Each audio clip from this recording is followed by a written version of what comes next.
कैसे हो आप? और आप अपनी सेहत का ध्यान रख रहे हैं ना? खूब सारा पानी पीना है, ओके।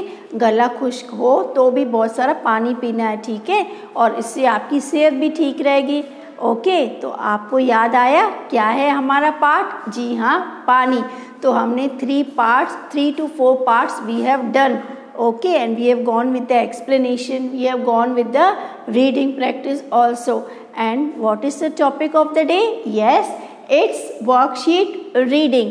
तो आज बच्चों हम लोग करने जा रहे हैं वर्कशीट रीडिंग पार्ट 7 पानी, okay. Okay, now let's start with a worksheet reading. क्या है पार्ट 7 पानी, ओके। तो सोचिए और बताइए, जल ही जीवन है, स्पष्ट कीजिए। जल ही जीवन है, आप स्पष्ट कीजिए। क्यों जल ही जीवन है? इसे आपको स्पष्ट करना है, क्योंकि मानव की उत्पत्ति पानी से हुई है, मानव का आधार भी पानी है, तो इसलिए कहा गया है कि जल ही जीवन है, okay. So you will write 2 points in this answer. दूसरा है, पानी का जन्म कब और कहाँ हुआ था? जैसे कि आपने टेक्स्ट बुक में रीड किया है। If you want you can take mark, this is on your page number 44, okay.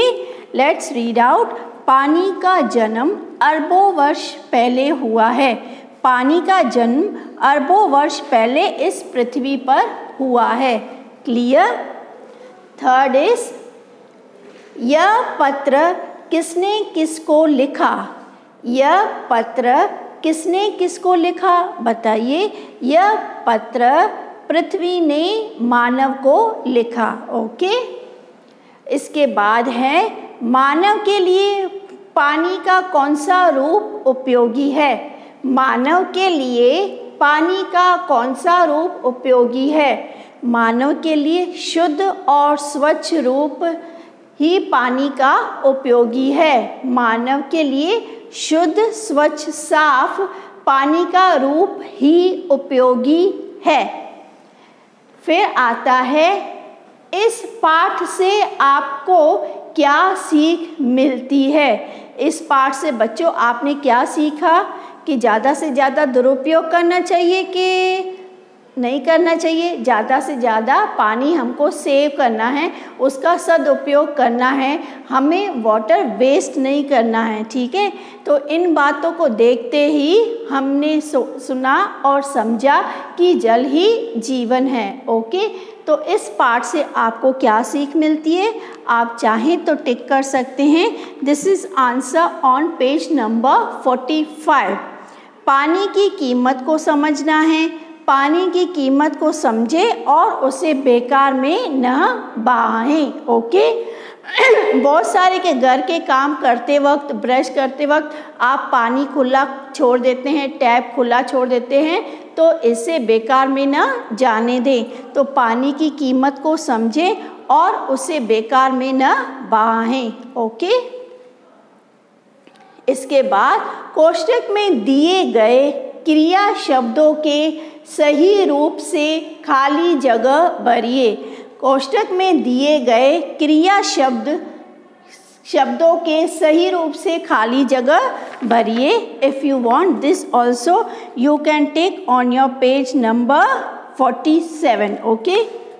First is, आपने मेरे इस रूप और महत्व को डैश ही नहीं है, तो ब्रैकेट में है समझना। तो आप इसका क्रिया क्या लिखेंगे? आपने मेरे इस रूप और महत्व को समझा ही नहीं है, समझा ही नहीं है। क्रिया में बदल कर लिखना है ब्लैंक्स में, ओके। नंबर 2 इज,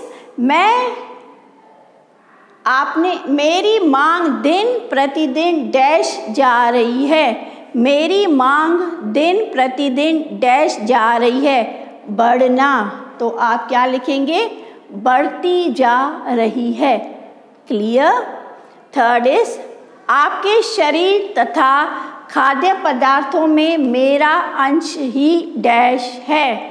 आपके शरीर तथा खाद्य पदार्थों में मेरा ही अंश डैश है, ब्रैकेट में रहना, तो आप क्या लिखेंगे क्रिया में बदल के, रहता है। ओके, मैं भूजल के रूप में डैश जाता हूँ।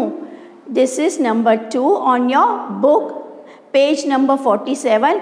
मैं भूजल के रूप में डैश जाता हूँ, पाना कन्वर्ट कीजिए पाया, किसमें, क्रिया में। मैं भूजल के रूप में ही पाया जाता हूँ। ओके, इसके बाद है दिए गए वाक्यों में सही या गलत का निशान लगाइए, जिसे आप कहते हैं ट्रू और फॉल्स। ओके, मानव ने पानी को पत्र लिखा, no, yes, it's a wrong answer, तो आप क्या निशान लगाएंगे, रॉन्ग। ओके, पानी प्रत्येक प्राणी के जीवन का आधार है, यस, करेक्ट, तो आप क्या निशान लगाएंगे, सही का निशान लगाएंगे। थर्ड है पानी का प्रत्येक रूप उपयोगी है, नहीं, केवल साफ स्वच्छ रूप ही उपयोगी है, तो आप समझे क्या निशान लगाना है। Okay, and the last one is स्वच्छ व शुद्ध जल का केवल 4% भाग पृथ्वी पर है, कितना है, only 3%, and here it is written 4%।